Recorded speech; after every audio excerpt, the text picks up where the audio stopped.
Binationaux BXL. Et la chaîne YouTube qui vous montre les binationaux congolais d'Europe. Les binationaux de Belgique, France, Allemagne, Grande-Bretagne, etc.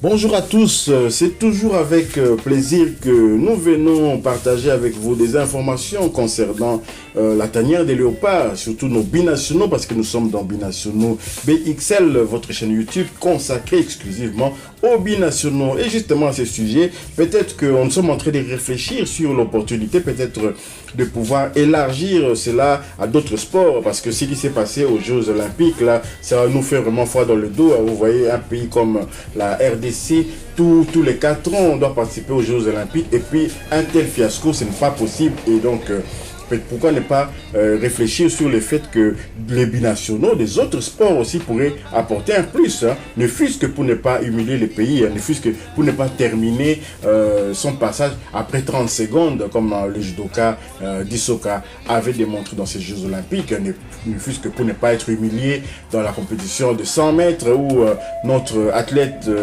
a été reconnu, présumé dopé, hein, les contrôles positifs à un produit que nous ne connaissons pas encore, hein, qui n'a pas encore été communiqué, a démontré que l'athlète congolais qui s'entraîne pourtant au Sénégal, qui est pris en charge par une bourse du côté du Sénégal, était dopé. Je ne sais pas si après cela il pourra poursuivre son séjour au Sénégal ou bien il sera viré. Ça c'est autre chose. Donc voilà, nous sommes en train de réfléchir à l'idée de pouvoir élargir peut-être notre champ d'action, de parler des autres binationaux, des autres sports. Il y a beaucoup de sports olympiques et la RDC mérite mieux.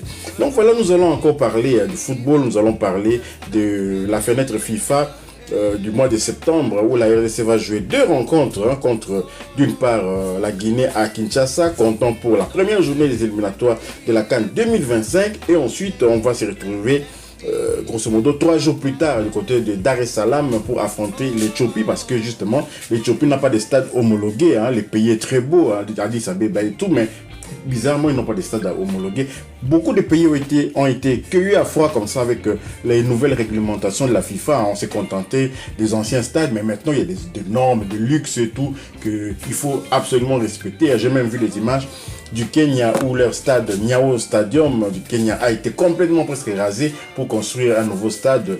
Et donc maintenant les Africains doivent se mettre au diapason si nous voulons organiser aussi des grandes compétitions. Alors, dans cette fenêtre FIFA, nous attendons cette liste, hein, ardemment la liste de Sébastien Desabre. Et dans cette liste-là, il y a certains binationaux que nous aimerions bien voir. Hein. Déjà, hier, dans le sujet que nous avons proposé, il s'agissait de Ngalael Moukao, de Noah Sadiki et de troisième Metinho, voilà les Metinho. Mais aujourd'hui, nous allons ajouter encore 2 autres binationaux, hein, c'est-à-dire Wan Bissaka et puis Stéphie Mavidi. Voilà, Stéphie Mavidi. Je ne sais pas si vous pouvez nous donner des informations concernant ces joueurs, parce que Bissaka a bougé quand même. Tout à fait, Bissaka qui vient on en parlera sans doute demain, qui quitte Manchester United pour West Ham, donc il revient à Bruxelles, hein, il revient à Londres, pardon, lui qui est natif de Londres d'abord et qui avait joué, qui avait émergé du côté de Crystal Palace, voilà justement. Voilà, donc c'est vrai qu'en fin de saison dernière, vers le mois de mai, je pense, le coach national Sébastien Desabre s'était rendu du côté de l'Angleterre pour visionner certains joueurs. Il était parti notamment du côté de Ipswich, il avait rencontré Axel Twanzembe. Il était parti du côté de Manchester United, il avait d'ailleurs assisté à la demi-finale de la FA Cup opposant Manchester United à Liverpool. Il avait assisté à ce match-là. Il avait aussi assisté à un match de championship de Leicester vestiaire pour voir Stéphie Mavididi. En voyant tout ça, on se disait que ces 3 joueurs seront incessamment sous peu léopards. Mais qu'est-ce qu'on avait vu au mois de juin? C'est Axel Tuanzembe qui a déjà fait le changement de nationalité sportive et il a pu jouer face au Sénégal et il était là aussi face au Togo, même s'il n'avait pas pris part à ce match-là. Donc, on se disait que peut-être que Stéphie Mavididi et Aaron Wan-Bissaka ont déjà donné leur accord au coach national Sébastien Le Sable, mais le problème qui se posait, c'était du côté de la FIFA. Donc la FIFA n'avait pas encore validé leur changement de nationalité. C'était aussi le cas de...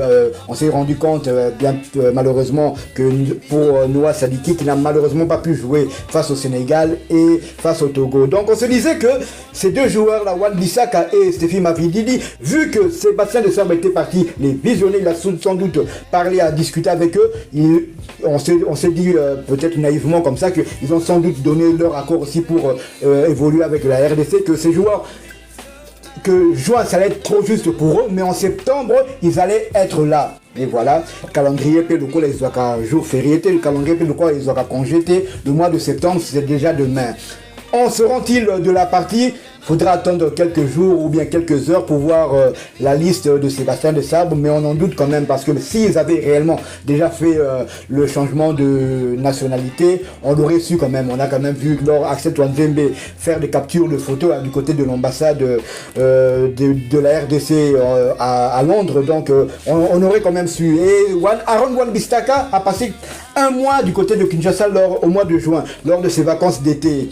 Et on n'a pas eu écho de un changement de nationalité ou bien qu'il serait là en septembre avec la RDC. Il avait dit qu'il allait être là pour assister au match face au Togo. Il était là, bien sûr. Il était là aussi. Il a assisté à la rencontre face au Togo. Mais quid maintenant de son changement de nationalité? Jusque-là, c'est silence radio. On ne sait rien. Donc, on attend la liste de Sébastien Le Sable pour en savoir plus. Mais on en doute un peu que ces 2 joueurs-là seront là quand même. Aaron Wan-Bissaka, un binational anglo-congolais, je ne sais pas si Mavididi c'est le cas aussi, anglo-congolais, et nous savons que la concurrence était rude du côté de la défense de l'Angleterre, sans loin de nous l'idée de minimiser Wan-Bissaka. C'était un très bon joueur, mais la concurrence était rude quand même. Quand on a comme concurrent Walker et tout, c'est normal un peu qu'on puisse être parfois mis de côté, surtout si dès le départ on ne fait pas partie du choix du coach. Et du côté de Mavididi, c'est encore pire. La concurrence du côté de Mavididi, c'est encore pire. Je ne sais pas s'il joue dans quel registre. Mavididi, c'est lié droit, mais lié gauche. Même s'il rejoint les Léopards, la concurrence sera rude parce qu'il aura à faire face à Yohan Wissa, à Silas Katompa, à Théo Bongonda, à Elia Meshak, à Shadrack Akolo, des joueurs qui ont déjà prouvé avec la tanière. Donc c'est vrai que la concurrence du côté de l'Angleterre, on ne va pas se voiler la face, est encore plus rude qu'en RDC, mais la RDC d'aujourd'hui, aucun joueur n'est sûr de sa place, d'autant plus que dans le secteur où joue Stéphie Mavididi, c'est le secteur où il y a le plus de concurrence. Donc même sa venue du côté de la RDC ne va pas lui garantir une place de titulaire en sélection. Oui, effectivement, du côté de l'Angleterre, quand on a des Grealish qui avaient même été laissés sur le côté, vous avez encore des... comment il s'appelle, celui qui est d'origine nigériane, là, Bukayo Saka. Donc il y a beaucoup de joueurs sur le flanc, sur le côté, qui peuvent jouer à la place de Mavididi. Par là, qu'est-ce que je veux dire? Je veux dire, il faut très vite prendre une décision, parce que plus ça tarde, plus les années passent, et peut-être la RDC ne peut pas bénéficier de ça. Ce qui est avec nos binationaux actuels, il faut savoir une chose: est-ce que la RDC veut juste participer à la CAN comme ça pour finir en quart de finale, ou bien on a vraiment la volonté de gagner cette compétition? C'est pourquoi, par exemple, il y a certains joueurs, certains binationaux qui sont restés, qui sont laissés sur la touche. Il s'agit par exemple de Lusamba, des joueurs comme Lusamba, des joueurs comme Aldo Kaloulou, ce n'est pas qu'ils sont mauvais, mais la RDC est en train de chercher à atteindre l'élite même du football africain, parce que quand je parle de l'élite, je vois le Sénégal, je vois le Cameroun, la Côte d'Ivoire, ce genre de pays-là, l'Égypte, le Maroc, il y en a donc, on peut même en citer 10 comme ça, et la RDC doit faire partie de ces 10-là pour espérer on ne sait jamais, pouvoir aller au bout d'une compétition. Donc voilà, ces deux joueurs-là, nous espérons ardemment le voir.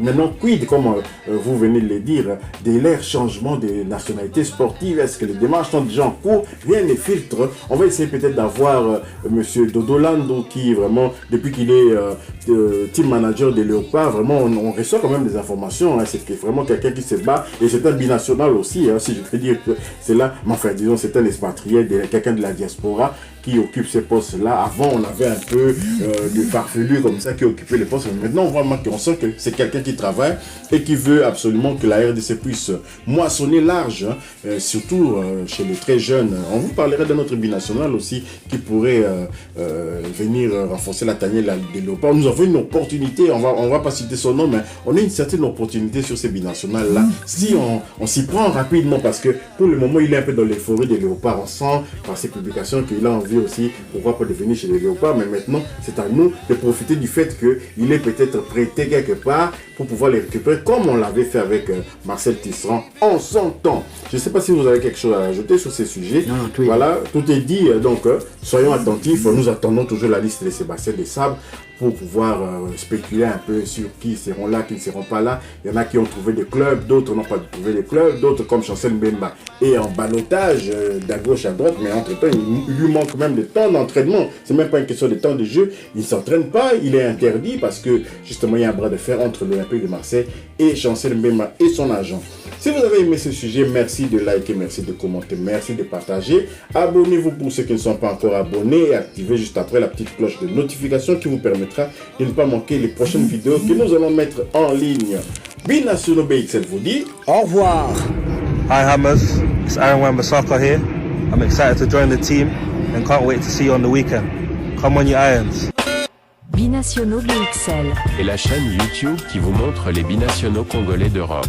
Les binationaux de Belgique, France, Allemagne, Grande-Bretagne, etc.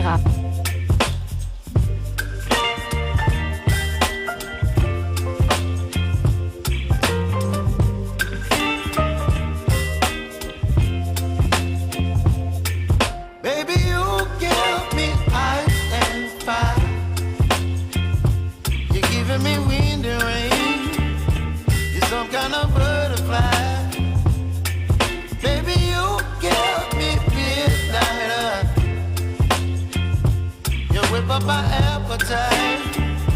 Don't leave me here high and dry.